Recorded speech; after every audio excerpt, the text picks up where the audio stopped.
Assalamualaikum warahmatullahi wabarakatuh. Kami dari kelompok 4 akan menjelaskan dan mempresentasikan tentang tujuan dari komunikasi.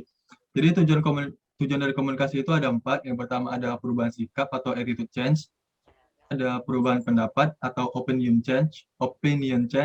Selanjutnya ada perubahan perilaku atau behavior change, dan yang terakhir ada perubahan sosial atau social change.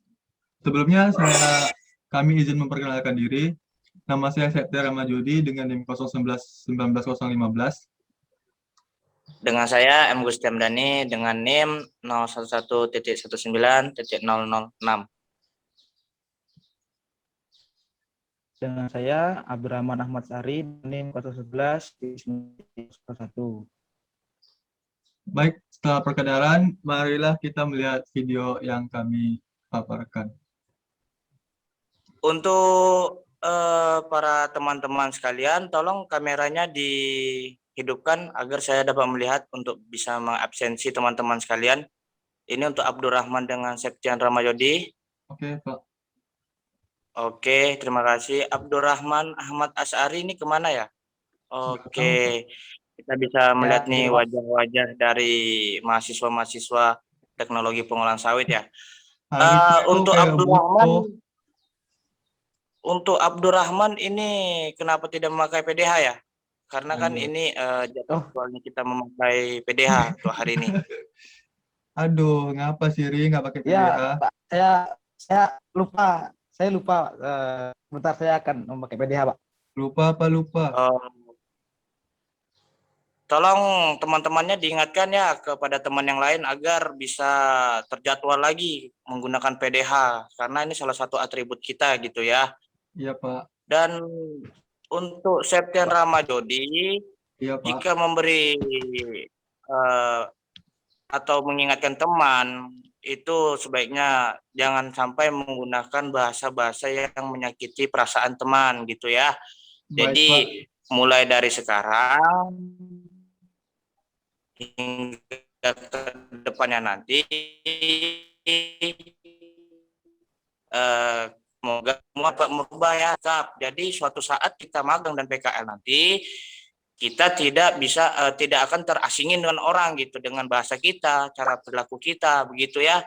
Jadi mohon dikondisikan tempat dan sesuainya ya Jody dengan bahasa yang kamu gunakan. Dan Abdurrahman Ahmad Asari tolong ditingkatkan lagi ya untuk ingatannya agar tidak pelupa dan teman-temannya juga saling mengingatkan gitu. Oke ya? Iya, Pak. Sekian dari saya ya. Iya, Pak. Terima kasih. Saya akhiri, wabillahi taufiq wal hidayah. Wassalamualaikum warahmatullahi wabarakatuh. Waalaikumsalam. Makasih, Pak. Ya.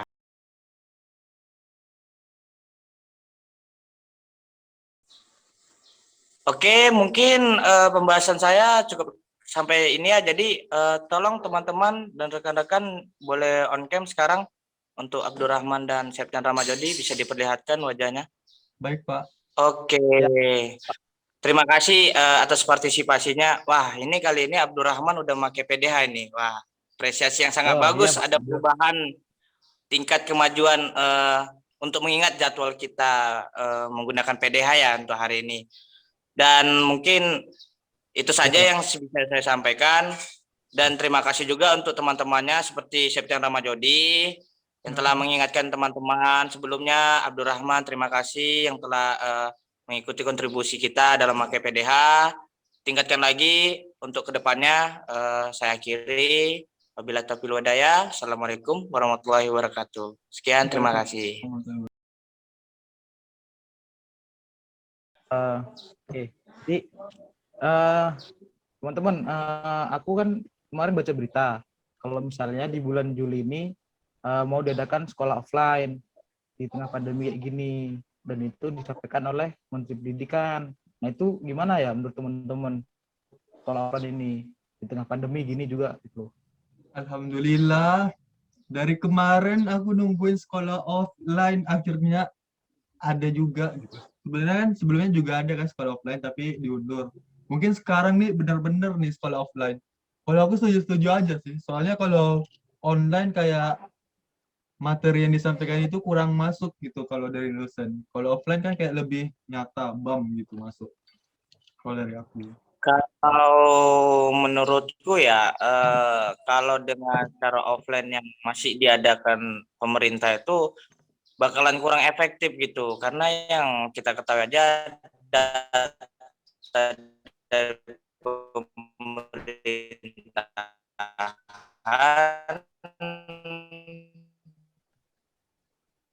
di daerah Jabodetabek khususnya itu pandemi sekarang lagi memulai sekolah, virus ini bakalan ke waktu estimasi 2 atau 3 bulan tuh kurang gitu. Jadi kok gak setuju? Ngapa pula aku gak setuju? Harusnya aku setuju. Karena kita udah lama online loh. Kenapa kok Iya, gak cuman kan setuju?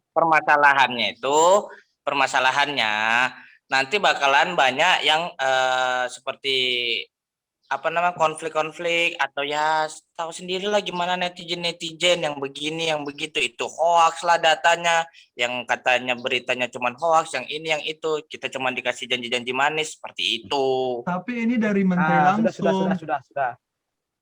Iya. Sudah, jangan berdebat yang sangat keras lah. Jadi mungkin seperti ini. Jadi sekolah offline itu akan diadakan mungkin di daerah-daerah yang berzona hijau, yang bisa gitu. Jadi kayak yang zonanya hijau lah, yang terpapar COVID itu mungkin sedikit ataupun hampir tidak ada gitu. Nah, jadi kemungkinan besar juga di daerah-daerah yang zona merah seperti Jabodetabek itu bakalan tetap sekolah online, karena kan tetap mempertimbangkan keadaan supaya untuk memutus rantai penyebaran COVID-19 gitu loh. Oh, jadi yang zona hijau aja. Ya, jadi kemungkinan sih yang akan iya ya zona hijau aja. Kemungkinan seperti itu. Kan ini memang masih penyampaian dari Menteri Pendidikan dan belum dikaji lagi gitu. Oh seperti itu, ya ya, sekarang paham. Iya.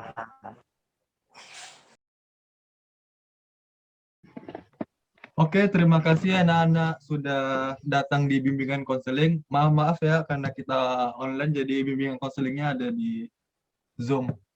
Ini tinggal saudara Ari Ya, sama Pak. Gusti ya.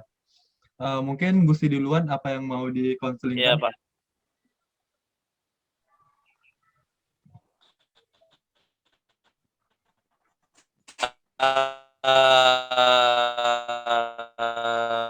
Begini Pak, pertama saya konsultasi nih kepada nilai saya yang akhir-akhir ini sangat menurun gitu Pak. Itu solusi dari Bapak gimana ya Pak? Karena saya secara pribadi mungkin sangat sulit gitu untuk meningkatkannya dengan cara begini ataupun begitu. Saya sendiri secara pribadi sangat sulit gitu untuk meningkatkan nilai-nilai saya. Sementara saya berharap ingin menjadi lulusan yang dengan nilai yang cukup baik gitu Pak. Mungkin itu aja yang saya bisa tanyakan kepada Bapak. Oke, jadi pertanyaannya konselingnya itu nilai kamu ya. Jadi sebenarnya itu ada sebab Ya, ada Pak. akibat. Sebab dari nilai kamu turun itu pasti akibatnya dari kamu. Apa yang mengakibatkan nilai kamu turun gitu? Apa? Mungkin pertama dari lingkungan ya Pak, lingkungan saya yang ataupun cara pergaulan saya dengan orang sekitar gitu, karena yang sekitar kurang belajar ataupun saya yang kurang telaten untuk mengenai dengan tugas-tugas seperti itu ya Pak. Kalau saya secara pribadi, tapi untuk merubah itu pun saya sedikit bingung Pak. Kira-kira bagaimana Pak solusi dari Bapak seperti itu? Oh, oke. Kalau solusi dari saya, mungkin dalam seminggu itu kamu bikin jadwal.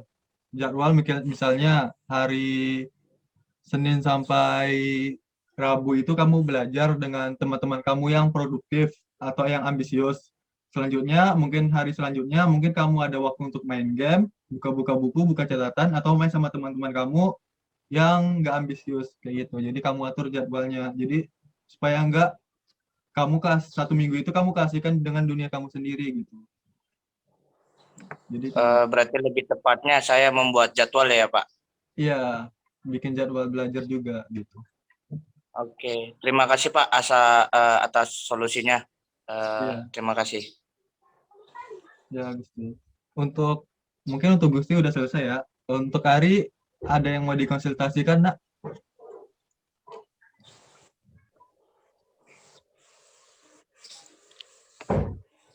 Ya, jadi Pak, saya ini kan sebenarnya mudah Pak memahami untuk pelajaran di sekolah Pak, di kampus Pak. Jadi tapi mood saya dalam belajar itu kurang Pak. Terus itu gimana ya Pak mengatasinya Pak? Oh, mood itu naik turun gitu. Oke. Jadi, setahu saya, kita tuh suka ke sesuatu itu karena mood kita tuh bagus gitu. Misalnya kita main game, itu mood kita lagi bagus tuh. Tapi kalau nggak mood, pasti kita nggak mau main game gitu. Gitu juga dengan belajar. Jadi gimana sih belajar dengan mood yang bagus? Jadi kamu belajar sambil melakukan sesuatu yang kamu suka gitu. Misalnya kamu misalnya kamu suka dengan teh gitu, kamu belajar sambil ngeteh biar lebih fokus gitu, atau belajar sambil dengerin musik gitu. Jadi kayak lebih sinkron, kayak kamu bisa belajar sambil dengerin musik, lebih tenang kayak gitu. Kalau dari saya seperti itu. Apakah ada lagi, Ari? Atau ada Tapi kan Pak, ya? tapi kan Pak, kalau yang saya pernah lihat di YouTube tuh Pak, kalau misalnya kita melakukan sesuatu kegiatan tapi dibarengkan dengan kegiatan lain atau kata lain multitasking lah Pak, itu kan apa yang kita tangkap itu nggak sepenuhnya gitu Pak, atau hanya separuhnya lah, itu apakah tetap efektif Pak seperti itu? Oke. Mungkin kalau kamu bukan orang tipe yang multitasking, jadi sebelum belajar itu kamu harus naikin mood gitu, atau niat kamu gitu. Walaupun gini, niat kamu walaupun dikit, jadi pertama niat tuh jangan ke belajar dulu, tapi naikin mood kamu dulu biar senang gitu. Kayak misalnya sebelum belajar kamu ngapain biar senang kan, habis itu kayak kamu langsung belajar gitu biar kamu lebih senang belajar gitu ya, senang belajar gitu, enggak gitu. Atau belajarnya itu diseling-selingi atau bikin belajar kamu efektif gitu, supaya mood kamu juga baik.